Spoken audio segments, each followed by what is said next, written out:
Pourquoi pratiquer le Tao? Tout du moins, qu'est-ce qui m'a amené moi à pratiquer le Tao?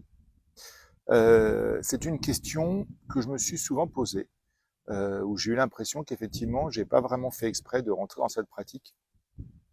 Je m'appelle Loïc Rabot, je suis fondateur de l'Institut Womingen et je suis arrivé finalement à cette pratique un petit peu par hasard, en tout cas non intentionnelle. J'ai commencé lorsque j'étais adolescent, je pense comme beaucoup de garçons. J'ai commencé par pratiquer l'aïkido, qui m'a ouvert à cette pratique, à l'écoute de l'énergie, l'écoute de l'échange avec un partenaire. Mais j'ai pas tout à fait compris l'essence même de cette pratique au début. C'était voilà une pratique corporelle, dynamique, qui ramenait des notions de compréhension sur le Bushido, l'art japonais, l'art de samouraï, et puis un début de compréhension des aspects yin-yang, mais très très faible finalement au début. J'ai dû faire une pause dans ma pratique en raison de mes études. Et puis, donc pendant ce temps-là, j'ai pratiqué d'autres pratiques. J'ai essayé le yoga pour voir ce que ça donnait. Bon, c'était très bien, mais j'ai pas accroché particulièrement.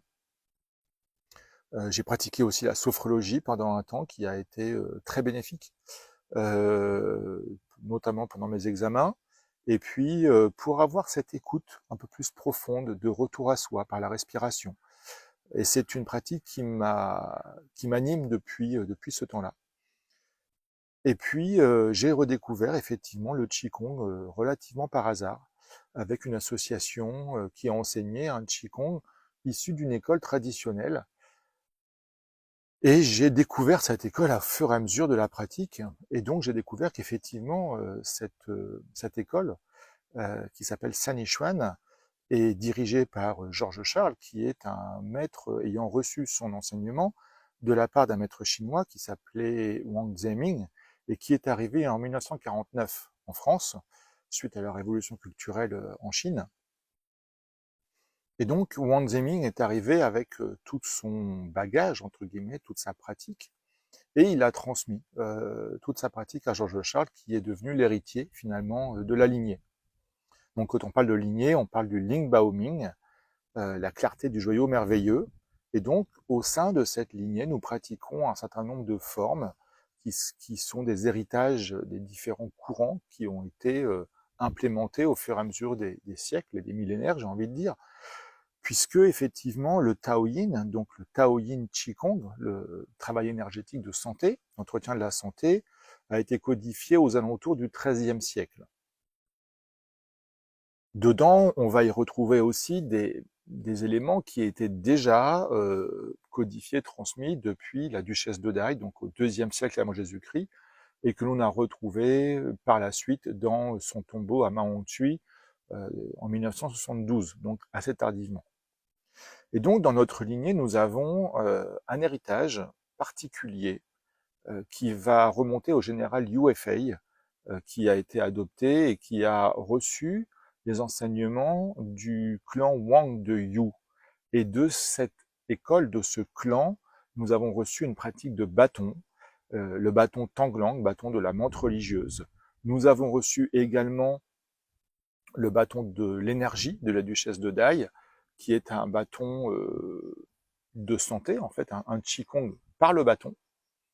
Et puis, nous avons reçu également, donc initialement provenant du général Liu Fei et codifié en particulier par Li Laoneng, qui a été nommé initialement le Yishuan. Et cette pratique a évolué, elle a été codifiée, notamment avec les maîtres successifs, Yu Chen et Wang Changsai, qui ont codifié cette pratique qui est devenue le Xing Yishuan et qui a été reconnue dernièrement, en 2009, il me semble, par l'UNESCO comme patrimoine culturel et immatériel de l'humanité. Qu'est-ce que ça a de particulier, cette forme de Xing Xuan? On y retrouve dedans, en fait, dans Xing, on retrouve la forme. Et donc, on retrouve les 5 agents énergétiques. Hein, la terre, le métal, l'eau, le bois et le feu. Donc, on va y retrouver à la fois des formes qui vont être liées à un travail provenant des courants chevaleresques, donc ce qu'on appelle les arts martiaux classiquement, et également des formes de Qigong, des formes de nutrition de l'énergie en profondeur. Et finalement, dans cette lignée, dans notre lignée, dans le Ling Baoming, nous avons donc à la fois des éléments provenant de courants chevaleresques, des formes externes et des formes internes, et nous avons le Taoyin Fa Qigong, qui est la forme de Qigong traditionnelle. Alors, Taoyin Fa Qigong, concrètement, ça veut tout simplement dire travail énergétique de nutrition de la voix. Nutrition de la voix étant traduit le plus souvent par entretien de la santé. Donc, entretien de la santé par l'usage de techniques énergétiques.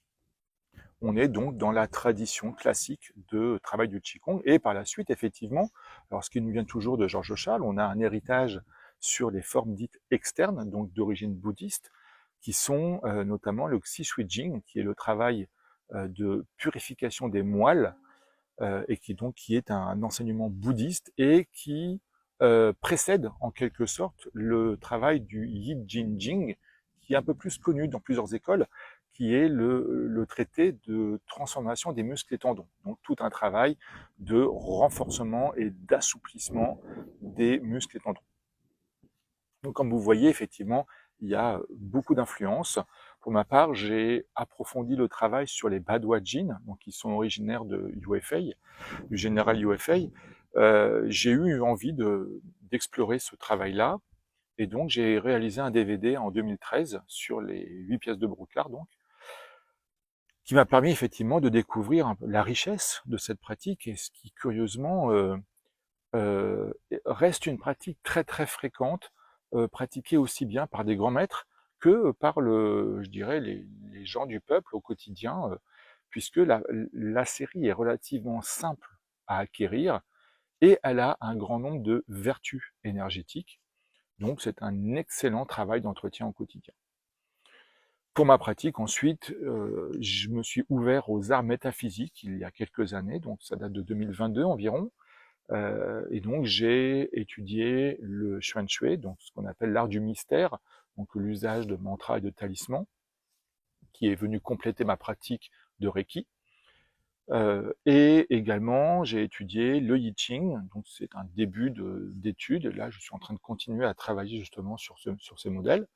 Et puis le Bazi, l'art de la destinée, dans lequel j'ai continué ma formation pour recevoir le maximum de compréhension, puisque c'est un art qui me passionne. Je trouve ça extraordinaire, tout ce que l'on peut réussir à lire, et je vois énormément de connexions entre le Bazi, donc cette compréhension profonde des troncs célestes, des branches terrestres, des interactions, avec justement la pratique de Qigong dans les formes de Xing Yi donc qui sont liées aussi aux 5 agents énergétiques. Voilà un petit peu l'étendue de ma pratique. Et bien finalement, ce que ça m'apporte, c'est dans l'usage quotidien, puisque effectivement, quand on travaille sur ces éléments, il y a aussi tout un travail sur la diététique, le rapport à l'alimentation, pour nourrir son corps de la manière la plus, j'ai envie de dire, rationnelle ou efficace. On pourrait utiliser comme mot, hein, pour faire référence au Tao Te Ching, la notion d'efficacité, à la fois la notion de simplicité et d'efficacité sont très importantes et inhérentes finalement aux pratiques du Tao. Voilà, je vais m'arrêter ici pour l'instant et je vous referai des vidéos sur d'autres sujets bientôt.